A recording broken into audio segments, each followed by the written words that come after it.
અને આગળ વાત કરીએ તો બનાસકાંઠામાં અનેક વિસ્તારોમાં ભારે પવન સાથે વરસાદ વરસી રહ્યો છે। જિલ્લામાં કેટલીક જગ્યાએ પવનથી પતરાઓ ઉડી ગયા છે તો કાચા મકાનો પણ ધરાશાયી થવાનો બનાવ બન્યો છે। ભારે પવનથી પતરા ઉડીને ખેતરોમાં પડ્યા છે। ડીસામાં પવન અને વરસાદથી નુકસાન થયું છે। ગ્રામીણ વિસ્તારમાં ખેડૂતોને વરસાદથી ભારે નુકસાન વેઠવાનો વારો આવ્યો છે। અસરગ્રસ્ત લોકોએ સહાય આપવા પણ માંગ કરી છે। તો બનાસકાંઠા જિલ્લામાં અત્યારે અવિરત વરસાદી માહોલ જોવા મળી રહ્યો છે। ભારે પવન સાથે વરસાદ વરસતા નુકસાન ખેડૂતોને વેઠવાનો વારો આવ્યો છે।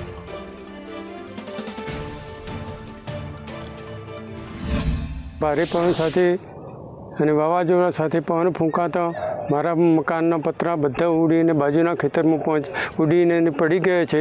મારું ઘર હાલ ખુલ્લું પડ્યું છે। બધું ઘર વખરી સામાન બધો પલળીને સાફ થઈ ગયો છે અને આ બાબતે હવે સરકાર કંઈ વિચારે અને કંઈક અમને સહાય આપે તો હું નવું મકાન સાથે રહી શકું અને પરિવાર સાથે પણ હું આ મકાનમાં રહી શકું ન કે મારી કોઈ પરિસ્થિતિ નથી। કેવી રીતે રહેશો?